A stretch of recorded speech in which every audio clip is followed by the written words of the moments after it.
जी अस्सलाम वालेकुम students, Wajih Alvi's here and you're watching Alvila Associates. Human rights law और part second है आपका। क्वेश्चन नंबर आज हमारे पास फिफ्थ है और इसमें हमने माइनॉरिटीज़ के राइट्स पे बात करनी है। Right a detail note on the concept of rights of minorities in the international human rights system. सबसे पहले तो आपको ये पता होना चाहिए कि माइनॉरिटी क्या होती है। तो आपको पता है कि किसी भी सोसाइटी के अंदर एक ऐसी कम्युनिटी जो कि तादाद में कम होती है, जिनका कल्चर, जिनकी कह लें ट्रेडिशंस, जिनकी रिलीजियस और एथनिक बेसिस जो हैं वो दूसरी कम्युनिटी से जो है वो डिफरेंट होती हैं। Such community is known as minority. Let's suppose Pakistan की बात करें तो पाकिस्तान के अंदर क्रिश्चियंस जो हैं वो माइनॉरिटी में हैं। इसी के साथ साथ बाकी हिंदू और सिख एटसेट्रा ये माइनॉरिटीज़ हैं हमारे यहाँ। बाकी मेजोरिटी मुसलमान हैं, ठीक है।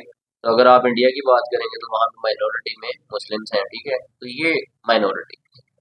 अब माइनॉरिटी की जब समझ आ गई तो उसके बाद क्वेश्चन क्या है हमारा, क्वेश्चन है कि विद इन अ कंट्री तो जो माइनॉरिटीज़ के राइट्स हैं वो अवेलेबल होते ही हैं। जैसे कि पाकिस्तान का कॉन्स्टिट्यूशन है 1973 का, तो उसके अंदर स्पेसिफिकली जो है माइनॉरिटीज़ के राइट्स की बात की गई है। आपने जब ऑब्जेक्टिव रेजोल्यूशन पेश की थी उसके अंदर भी आपने कहा कि हम माइनॉरिटीज़ के राइट्स का ख्याल रखेंगे ऑनवर्ड्स आने वाले कॉन्स्टिट्यूशंस के अंदर। और जब वो कॉन्स्टिट्यूशन इन्फोर्स किए गए तो उनमें माइनॉरिटीज़ के राइट्स की बात थी। और आपका मौजूदा जो कॉन्स्टिट्यूशन चल रहा है 1973 का, इसके अंदर भी माइनॉरिटीज़ को जो है वो डिफरेंट तरह के राइट्स जो है वो हासिल हैं, ठीक है। तो ये तो होगी नेशनल लेवल पे। लेकिन इंटरनेशनल लेवल पे माइनॉरिटीज़ के राइट्स को किस तरह से देखा गया है, यानी आप देखते रहे पीछे कि इंटरनेशनल लेवल पे हमने औरतों के हकूक़ को पढ़ा, इंटरनेशनल लेवल पे हमने तमाम इंडिविजुअल्स के जो हकूक़ हैं उनको पढ़ा।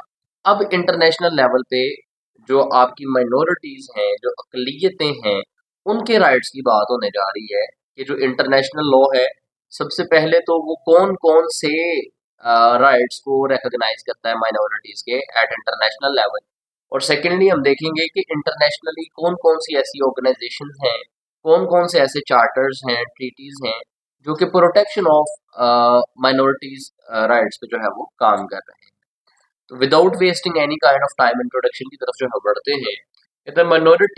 Minority rights protect ethnic, religious and linguistic groups with in a country. मतलब एक ही मुल्क के अंदर आपकी एक ऐसी कम्युनिटी है जो कल्चर वाइज डिफरेंट है, जिनका रिलीजन जो है वो डिफरेंट है, लेकिन तादाद में वो कम है। तो उनके राइट्स को प्रोटेक्ट करना जो है वो माइनॉरिटीज के राइट्स में आता है। Ensuring fair treatment and equal opportunities, कि जो माइनॉरिटीज हैं उनको उनके साथ भी फेयर ट्रीटमेंट किया जाएगा और उनको भी इक्वल अपॉर्चुनिटीज दी जाएंगी। अगर मेडिकल के लिए कहीं पे कोई असामियां खाली हैं, सीट्स वेकेंट हैं, तो ये नहीं किया जाएगा, ये नहीं कहा जाएगा कि सिर्फ मुसलमान अप्लाई कर सकता है, क्रिश्चियन नहीं कर सकता है, हिंदू नहीं कर सकता, सिख नहीं कर सकता। नो, हर सिटीजन ऑफ पाकिस्तान, चाहे वो हिंदू है, चाहे वो सिख है, चाहे वो मुस्लिम है, चाहे वो क्रिश्चियन है, उसको ये राइट हासिल होना चाहिए कि वो उस पोस्ट के लिए अप्लाई कर सके। हाल दो कुछ सर्टन पोस्ट ऐसी होती हैं जिन पे आप उनको नहीं एक्सेस दे सकते हैं, like president of Pakistan, prime minister of Pakistan, chief of army staff of Pakistan. ये वो होते हैं कि जहाँ पे मुस्लिम होना मस्ट है, कॉन्स्टिट्यूशन कहता है। अदरवाइज देन जितनी भी आपकी बाकी सीट्स हैं वहाँ पे इक्वल जो है वो फुटेज पे ट्रीट किया जाता है। अच्छा जी, the international human rights system through organizations like the UN and treaties such as the UDHR and ICCPR safeguards these rights। तो कहते हैं जी इंटरनेशनल स्फेयर के अंदर इंटरनेशनल ऑर्गेनाइजेशंस जो हैं, लाइक यूनाइटेड नेशन ऑर्गेनाइजेशन है, और डिफरेंट जो ट्रीटीज हैं, चार्टर्स हैं, जैसे कि ICCPR है, UDHR है, इनके थ्रू माइनॉरिटीज के जो राइट्स हैं उनको प्रोटेक्ट किया जाता है। अच्छा जी, कहते हैं जी they allow minorities to freely express their culture, language and religion while preventing discrimination। तो मतलब UDHR कहता है, ICCPR कहता है, ICESCR कहता है, और convention on the elimination of discrimination, any kind of discrimination, ये सारे वो चार्टर्स हैं जो कि इस चीज़ पे बात करते हैं कि माइनॉरिटीज़ जो हैं उनके राइट्स जो है हमको प्रोवाइड करने हैं विदाउट एनी डिस्क्रिमिनेशन। हम जब डिस्क्रिमिनेशन का टॉपिक पढ़ रहे थे तो उसमें हमने सिर्फ जेंडर डिस्क्रिमिनेशन को डिस्कस नहीं किया था, हमने कहा था किसी भी तरह की जो डिस्क्रिमिनेशन है उसको एलिमिनेट किया जाएगा, चाहे वो जेंडर बेस्ड डिस्क्रिमिनेशन है, चाहे वो रिलीजियस बेस्ड डिस्क्रिमिनेशन है, चाहे वो कास्ट बेस है, चाहे वो रेस बेस है, किसी भी तरह की जो डिस्क्रिमिनेशन है उसको खत्म किया जाएगा। These protections promote inclusion, social harmony, and dignity for all the individuals, ensuring that no group is marginalized or denied basic freedoms based on their identity. ये हो गया introduction. Interpretation of human rights. तो human rights basically होते क्या हैं, तो ये meaning एक दिया है जो कि आप पहले क्वेश्चन में भी पढ़ चुके हैं, सेकंड में भी पढ़ चुके हैं, सेम वही वहां से उठा के एक मीनिंग दे दिया। इंटरप्रिटेशन के साथ साथ we have definition of human right, कि ह्यूमन राइट की डेफिनेशन क्या है। तो जॉन लॉक ने डेफिनेशन की है वो आप एज इट इज जो है वो डेफिनेशन लिख दें। ये भी डेफिनेशन हमने पहले जो क्वेश्चन था या सेकंड था उसमें से उठाई है। तो ये सिर्फ क्वेश्चन की लेंथ को इम्प्रूव करने के लिए चीजें ऐड की जाती हैं। नंबर नेक्स्ट पे मीनिंग ऑफ माइनॉरिटी, कि माइनॉरिटी का मतलब क्या होता है। तो अकॉर्डिंग टू फ्रांसिसो कैपोटोर्टी, ये स्पेशल है, ठीक है। इसने डिफाइन किया है माइनॉरिटी को, कि माइनॉरिटी क्या होती है। कहते हैं जी minority is a group of numerical is a group numerically smaller than the rest of the population, यानी जो बाकी पॉपुलेशन है उस कम्युनिटी की, उस पॉपुलेशन से न्यूमेरिकली मतलब तादाद में ये लोग जो है वो कम होते हैं, तादाद में ये ग्रुप जो है वो कम होता है, विद डिफरेंट एथनिक, रिलीजियस और लिंग्विस्टिक कैरेक्टरिस्टिक्स। तो ये रिलीजियस वाइज भी जो है वो डिफरेंट होते हैं, और इनकी जो है लिंग्विस्टिक कैरेक्टरिस्टिक्स भी जो है वो डिफरेंट होती हैं, and a desire to maintain their identity. तो इसको आप कहते हैं माइनॉरिटी। मीनिंग सिंपल सा है, इसको आपने एज इट इज जो है वो कर लेना। अब आ जाए हिस्ट्री ऑफ माइनॉरिटी राइट्स, के माइनॉरिटीज के जो राइट्स हैं इनकी हिस्ट्री को आप किस तरह से जो है वो ट्रेस बैक कर सकते हैं। The protection of minority rights begin with the League of Nations, leading to the international agreements. The United Nations ICCPR, particularly Article 27, ensures minorities can preserve their culture, religion and language. तो आपकी जो UN है, यार बाहर जाकर,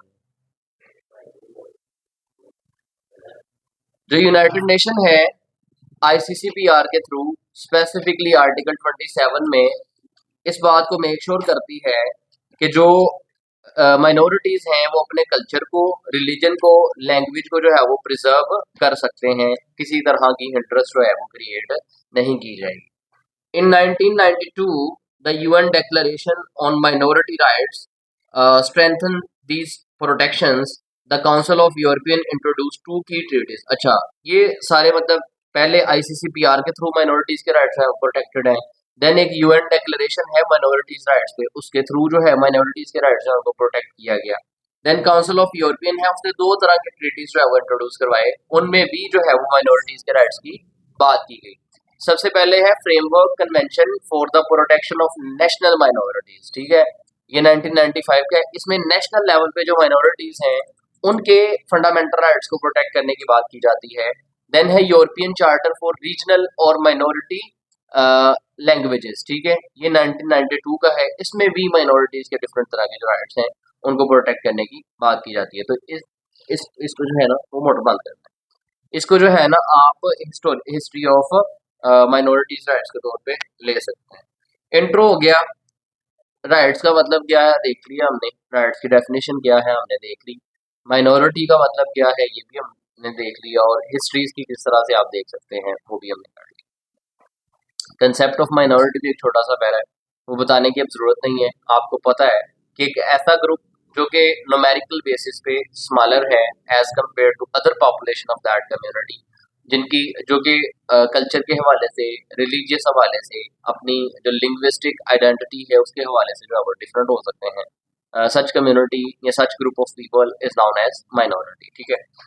importance क्या है minorities rights की इन इंटरनेशनल लॉ, तो कहते हैं जी minority rights are important in international law to ensure fair treatment and protection for different cultural, religious and linguistic groups. जब 1945 में 1945 में यूनाइटेड नेशन ऑर्गेनाइजेशन बनी, तो उसके बनने का मकसद क्या था कि जो वर्ल्ड वार 2 के बाद या वर्ल्ड वार 2 के अंदर अट्रोसिटीज हुई थी डिफरेंट तरह की, डिफरेंट जो ह्यूमन राइट्स वायलेशंस हुई थी, उनको प्रोटेक्ट करना बेसिक मकसद था ना।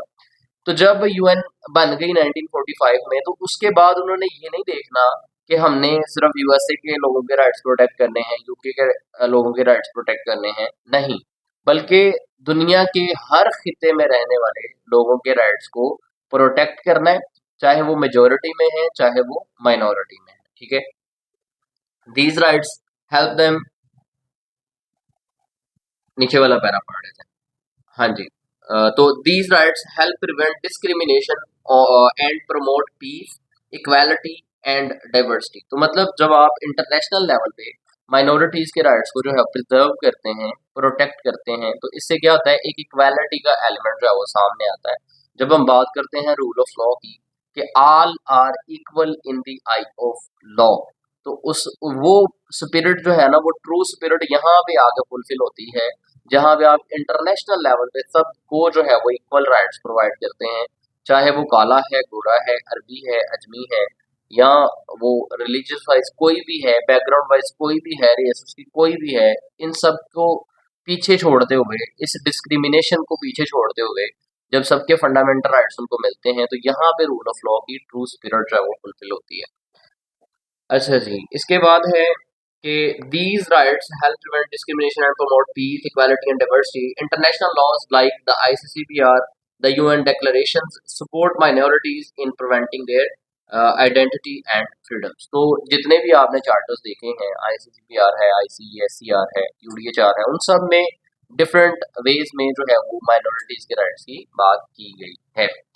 इम्पोर्टेंस के पैरे के बाद we have international framework for minority rights, के इंटरनेशनल फ्रेमवर्क जो है हमारे पास मौजूद है, जो कि माइनॉरिटीज के राइट्स को जो है वो लुक आफ्टर करता है और उनके अगेंस्ट जो भी वायलेशंस हैं उनको टेक ओवर करता है। खैर, ये बात हो गई। अब मेनली आ जाए कि वो कौन से माइनॉरिटी राइट्स हैं जिनको इंटरनेशनल लॉ जो है उसके अंदर प्रोटेक्ट किया जाता है। तो कहता है जी, minority rights in international human rights law. इससे पीछे हम देख के आए women rights in international human rights law, कि इंटरनेशनल ह्यूमन राइट्स लॉ में औरतों के पास कौन कौन से हकूक हैं। अब हम देखने जा रहे हैं minority rights in international human rights law, के इंटरनेशनल लॉ के अंदर माइनॉरिटीज के पास कौन कौन से राइट्स हैं।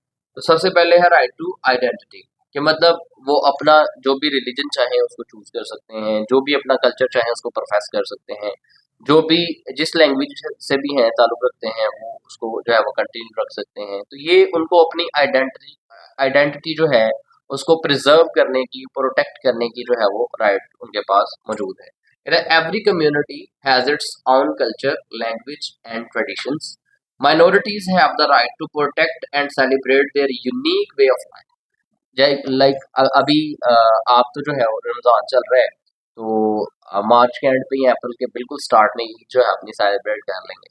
लेकिन अगर आपके आसपास कोई क्रिश्चियंस रहते हैं, तो वो आपके सामने जो है वो उन दिनों में तो सेलिब्रेट नहीं करेंगे, लेकिन जो उनके फेस्टिवल के डेज हैं, फिर उनको राइट होना चाहिए कि जैसे आपने जो है रमजान के अंदर मस्जिदों के अंदर ऊंची ऊंची आवाज में नातें पढ़ी और सारे मामला किए और खुतबात दिए और ज़्यादा से ज़्यादा जो है वो रिलीजियस थिंग्स में पार्टिसिपेशन की, आपको ये राइट है। क्यों राइट है? क्योंकि आप सिटीजन ऑफ पाकिस्तान है और जो स्टेट है वो आपको ये राइट देती है। तो इसी तरह अगर कोई क्रिश्चियन है तो वो भी सिटीजन ऑफ पाकिस्तान है, वो भी जो है पाकिस्तान का शहरी है और उसको भी राइट हासिल है कि वो जो रिलीजन चाहे प्रोफेस करे, जिस तरह से उसको चाहे सेलिब्रेट करे। तो ये है कि वो अपनी आइडेंटिटी जो है वो प्रिजर्व कर सकते हैं, प्रोटेक्ट कर सकते हैं while living in the that community जिसमें भी वो रह रहे हैं। They can wear traditional clothes, speak their language and participate their customs without being forced to change. मतलब हम मुसलमान हैं तो हम उनको फोर्स नहीं कर सकते, कुछ चपेड़े मार के नहीं कह सकते कि भैया आप जो है ना कलमा पढ़े और इधर आ जाए, नहीं, who the hell you are, आप नहीं कर सकते। आप अपने अमाल ऐसे करें, आप उनको अपने अंदर कोई चीज ऐसी दिखाएं कि वाकई में उनको लगे कि नहीं यार ये सही है और हम गलत है। जब आपने भी झूठ बोलने हैं तो वो भी झूठ बोलते हैं, तो कौन सी बड़ी बात है। जब आपने भी जो है वो शाम के वक्त इफ्तारी के टाइम जो भी दूध वाला आता है आपके घर दूध देने, वो शुक्र करें कि आपको पानी वाला मिल जाता है आज के दौर में, वरना पानी वाला भी जो है ना मिलना मुहाल हुआ है। यहाँ पे पाउडर डलता है, यूरिया खाद डलती है और केमिकल्स डलते हैं और दूध बन जाता है, ठीक है। तो जब आपने ये सारा कुछ करना है तो फिर आप में और उनमें फर्क क्या है? फिर आप में क्या ही ऐसी अलग चीज है कि आपसे इम्प्रेस होके वो कहे नहीं जी, इनका जो है ना मामला बड़ा सही है, तो हमने भी जो है मुसलमान होना है। आप तो रमजान के अंदर जो है वो चूना लगाने के लिए तैयार है। रात कल मैं अभी बैठा था, अब ये बातें इररेलेवेंट भी हो जाती हैं लेकिन करनी भी जरूरी है। अब मैं कल बार्बर के पास बैठा जो है वो हेयर कट करवा रहा हूँ, तो वो बता रहा है, कहता है यार कल एटीएम पे अभी उसने कार्ड एंटर किया है तो कार्ड जो है अंदर किसी वजह से रह गया। उस टाइम पे एक और बंदा एटीएम में मौजूद था, कहता है मैं बाहर गया हूँ, अंदर आया हूँ, तो मुझे तो यही था कि मेरा कार्ड अंदर रह गया मशीन में, कल पता कर लूँ। कल बैंक गया हूँ तो पता लगा जो दूसरा बंदा खड़ा था उसने कोई ट्रिक यूज किया हुआ था और उसने मेरा कार्ड निकाल के ट्रांजैक्शन कर लिया। अब रमजान चल रहा है और 20,000 की ट्रांजैक्शन हो गई। ये हमारा ईमान है और ये माशाल्लाह हम है। तो एनी हाउ जितनी बातें करें कम है, इररिलेवेंट हो जाएंगी टॉपिक से। कहने की बात इतनी है कि आप किसी को फोर्सफुली चपेड़े मार के नहीं कह सकते कि यार कलमा पढ़ मुसलमान हो जा, बल्कि आपने अमाल ऐसे करने हैं, आपने खुद में कुछ चेंज ऐसा दिखाना है उनको कि उनको लगे कि वाकई आप सच्चे हैं और हम किसी और जगह में। अदरवाइज फर्क कोई नहीं है, आप भी वही सब कुछ कर रहे हैं, वो भी वही सब कुछ कर रहे हैं, तो फिर जो चल रहा है चलने दें। खैर राइट्स की बात है तो वो सबको इक्वली हासिल होना चाहिए। नंबर सेकंड पे right to equality. International law कहता है सब जो है वो इक्वल होंगे, चाहे कोई मेजोरिटी में है चाहे कोई माइनॉरिटी में। Minorities must be treated the same as everyone else. They should not be denied jobs, education और public services because of their race, religion और एथनिसिटी। तो मतलब सिर्फ इसलिए कि वो जो है वो मुसलमान नहीं है तो उनको पाकिस्तान में जो है फलां जॉब पे जगह नहीं जा सकती, सिर्फ इसलिए कि वो क्रिश्चियन है तो उनको जो है ना फलां गवर्नमेंट जॉब में आप पार्टिसिपेट नहीं करें, नहीं, ऐसा मुमकिन नहीं है। वो भी सिटीजन ऑफ पाकिस्तान है, आप भी सिटीजन ऑफ पाकिस्तान, ठीक है। तो इंटरनेशनल लॉ ये कहता है कि कोई भी माइनॉरिटी है उनको आप सिर्फ उनकी रेस की बिना पे, उनके कल्चर की बिना पे, उनके रिलीजन की बिना पे उनको आप जॉब्स में से पार्टिसिपेशन से नहीं रोक सकते, बल्कि इक्वली तौर पे आपको उनके साथ ट्रीटमेंट करना पड़ेगा। जितनी सीट्स जो हैं बाकियों के लिए एलोकेट हैं उनके लिए भी एलोकेट की जाएंगी। They deserve the same opportunities and respect as other people in the society. International law ये कहता है। नंबर थर्ड पे राइट टू एजुकेशन है। फिर अगेन वही बात है कि अगर कोई स्कूल बना है तो उसके बाहर बोर्ड आप ये नहीं लगा सकते कि मुसलमान को सिर्फ दाखिला दिया जाएगा, हिंदू को या क्रिश्चियन को नहीं दिया जाएगा, पॉसिबल नहीं है, ठीक है। तो आपके गवर्नमेंट जो स्कूल्स हैं वहाँ पे क्रिश्चियंस भी पढ़ते हैं, मुसलमान भी पढ़ते हैं, सबको इक्वली राइट हासिल है कि वो एजुकेशन हासिल कर सकते हैं। अगर मेडिकल की डिग्री है तो कहीं पे ये नहीं लिखा होगा कि अगर आप क्रिश्चियन हैं तो दाखिला नहीं ले सकते, मुसलमान है तो ले लें, नहीं, नहीं है ना। तो इसका मतलब है कि इंटरनेशनली भी इस राइट को रिकॉग्नाइज किया जाता है और आपका मुल्क भी इस राइट को रिकॉग्नाइज करता है कि राइट टू एजुकेशन सबको हासिल है, चाहे कोई माइनॉरिटी में चाहे कोई मेजोरिटी में। देन है राइट टू पॉलिटिकल पार्टिसिपेशन, ठीक है। तो अगर कोई क्रिश्चियन है, हिंदू है, सिख है, आपकी असम्बली में स्टिल जो है वो कोई सिख भी है या नहीं है, पहले था हिंदू भी एक था, सेनेटर था शायद, अभी भी है शायद, वो पटेल के नाम से लाइक, और क्रिश्चियंस भी मौजूद हैं। तो मतलब पॉलिटिक्स के अंदर भी पार्टिसिपेशन का राइट जो है वो मौजूद है माइनॉरिटीज को, ठीक है। पाकिस्तान के अंदर भी मौजूद है, बाकी कंट्रीज के अंदर भी ऑब्वियसली राइट हासिल होंगे माइनॉरिटीज को। और इंटरनेशनल लॉ भी यही कहता है कि जस्ट बिकॉज के वो माइनॉरिटी में है उनको आप पॉलिटिकल पार्टिसिपेशन से जो है वो बेदखल नहीं कर सकते। देन है right to protection. Minorities often face discrimination, violence और हेट क्राइम्स। जैसे हम अक्सर जो है वो यहाँ पे बैठे हमें दिखाया जा रहा होता है कि इंडिया के अंदर मुसलमानों पे बहुत ज्यादा जुल्म हो रहा है। इवन कि मेरा किसी रेफरेंस से जो है वो लिंक था 2 से 4 इंडियंस से, और 2 से 4 में स्टूडेंट्स भी हैं राइट नाउ इंडियंस जो कि पॉलिटिकल साइंस और एटसेट्रा सब्जेक्ट्स है ना, अक्सर मेरे से नोट्स लेके पढ़े होते हैं। तो उनको जब देखते हैं तो वो बड़े पुरसकून है, वहाँ पे बड़े मामला उनके ओके हैं। अब यहाँ पे बैठा मैं जो है वो रॉ का एजेंट लग रहा हूँ, लेकिन ऐसी बात नहीं है, हमें थोड़ा सा ऊपर जाकर देखना पड़ेगा। Anyhow right to protection ये कहता है कि आप माइनॉरिटी में हैं तो आपको राइट टू प्रोटेक्शन मिलना चाहिए, बेजहाँ की आपकी आपके ऊपर जो है वो जुल्म सितम नहीं होना चाहिए, क्योंकि आप माइनॉरिटी में हैं तो आपको जो है वो डंडा परेड नहीं होनी चाहिए आपकी, और आपको जो है वो दबाया नहीं जाना चाहिए, बल्कि आपको प्रोटेक्शन हासिल होनी चाहिए।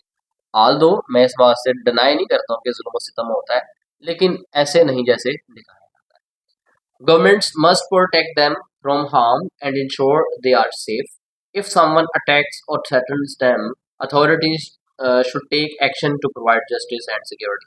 पाकिस्तान में भी लास्ट टाइम हुआ था वो जड़ा वाला इंसिडेंट, जहाँ पे पूरी क्रिश्चियन कम्युनिटी के घरों को जला दिया गया और जो है वो घर जो है उनको मुनहदम कर दिए गए, और बड़े मामला जो है वो इस नेचर के। तो खैर गवर्नमेंट को एक्शन लेना चाहिए इन पे, क्योंकि वो सिटीजन ऑफ पाकिस्तान है। They have the right, they have same right as like you people. तो जो माइनॉरिटीज हैं उनके राइट्स जो है वो प्रोटेक्शन, उनकी प्रोटेक्शन होनी चाहिए। देन राइट टू रिलीजन है, अगर आप मुसलमान हैं आपको कोई रुकावट नहीं डाली जाती। देखिए ना जब आप बड़े शरीर में थे और नमाज नहीं पढ़ सकते थे तो बड़ी हंसी आती है। अगेन बातें लंबी हो जाती हैं, लेकिन मैं क्या करूं, मजबूर हूँ कि जब आप बड़े शरीर में थे तो नमाज ना पढ़ने का बहाना क्या था कि भाई हम नमाज पढ़ते हैं, तो वहां पे जो है ना हिंदू लोग तराने लगा देते हैं और सॉन्ग बजाते हैं और ये वो, तो दखल अंदाजी होती है। यहाँ पे लिटरली अक्सर मैं मस्जिद में नमाज पढ़ने के लिए जाता हूँ, तो अगर किसी की शादी है ना तो उन्होंने लिहाज नहीं करना होता कि यार साथ मस्जिद है तो हम बैंड ना बजाएं वहाँ पे।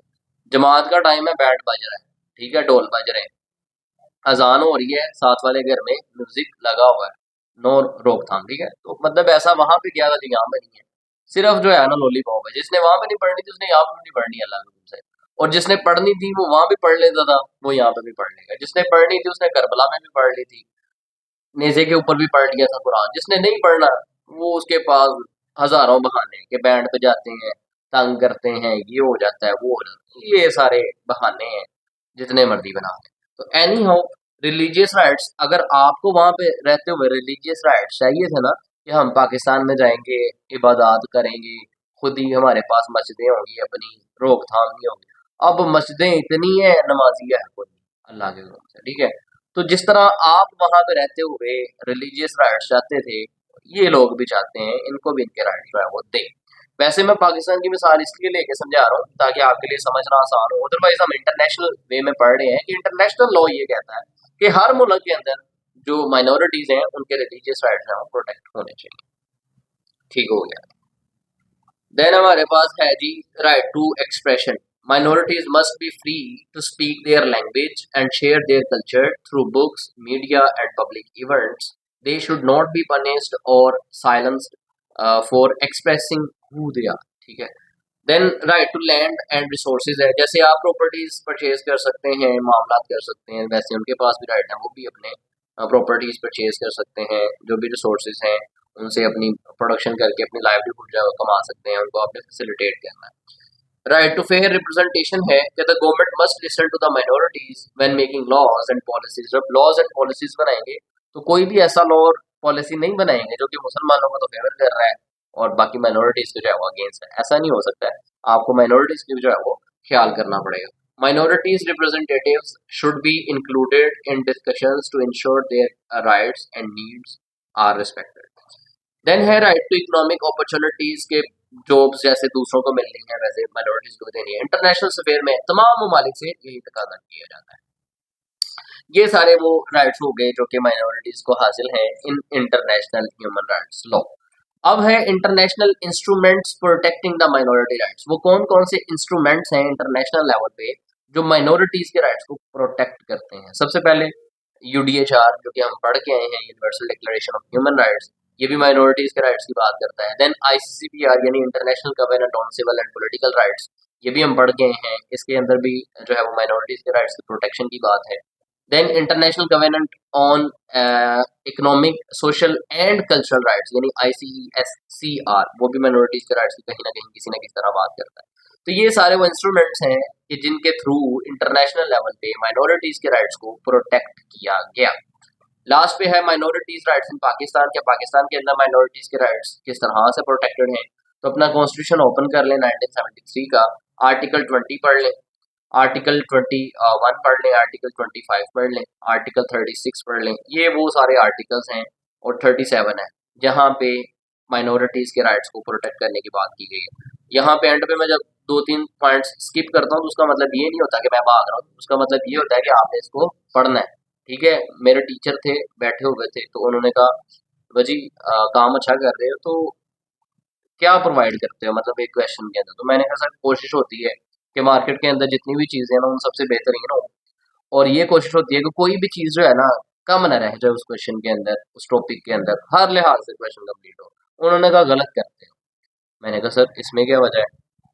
उन्होंने कहा क्वेश्चन के अंदर कुछ ना कुछ जो है वो स्टूडेंट के लिए छोड़ा करो, कि जिससे सारा तुम बताओ और कहीं कोई कमी है तो स्टूडेंट अपना माइंड भी अप्लाई करे, ना कि जो प्रोवाइड किया है बस रट्टा लगाए हो जाए। कुछ उसको उसकी जो अपनी सलाहियत है वो इस्तेमाल करने दो। तो प्रोवाइड तो मैं कर देता हूँ, लेकिन एंड पे दो तीन पॉइंट्स मैं ऐसे ही स्किप कर देता हूँ कि स्टूडेंट खुद एटलीस्ट इसको समझ ले। अगर फिर भी समझ नहीं आती तो मैं यहीं पे हूँ, कहीं नहीं गया, आपने मेरे से समझ लेना। फिर भी कहता है तो मैं डिस्कस कर देता हूँ। आर्टिकल 20 जो है फ्रीडम टू प्रोफेस रिलीजन की बात करता है, कि वही बात कि जो क्रिश्चियन हैं, हिंदू हैं, सिख हैं, वो अपने रिलीजन को जो है प्रोफेस कर सकते हैं जैसे मुस्लिम करते हैं। आईन ये कहता है। 21 कहता है safe guard against taxation for religious purposes. अगर आप टैक्स लगा रहे हैं कोई रिलीजियस पर्पस के लिए तो सिखों और हिंदुओं पे एटलीस्ट आप नहीं लगा सकते, क्योंकि वो आपके रिलीजन का तो पैरोकार नहीं है, उन पे आप लागू नहीं करें। इक्वालिटी ऑफ सिटीजन 25 कहता है कि तमाम ही सिटीजन जो है बराबर है, सिख है, हिंदू है, ईसाई है, मुसलमान है, इक्वल है। सबके साथ एक एक केस लॉ भी दे दिया है, लिखना चाहेंगे तो एज इट इज लिख सकते हैं। लास्ट में हमारे पास कंक्लूजन है। होप सो क्वेश्चन समझ आया होगा, नहीं भी आया तो रिकॉर्डेड लेक्चर शेयर हो रहे हैं, नोट्स आपके शेयर हो रहे हैं। दो या तीन क्वेश्चन रह गए ह्यूमन राइट्स लॉ के, खत्म हो जाएगा इंशाल्लाह। देन नेक्स्ट सब्जेक्ट हम स्टार्ट करेंगे। फिलहाल इतना ही है, मिलते हैं इंशाल्लाह अपने नेक्स्ट लेक्चर में। तब तक के लिए अल्लाह हाफिज़, थैंक यू।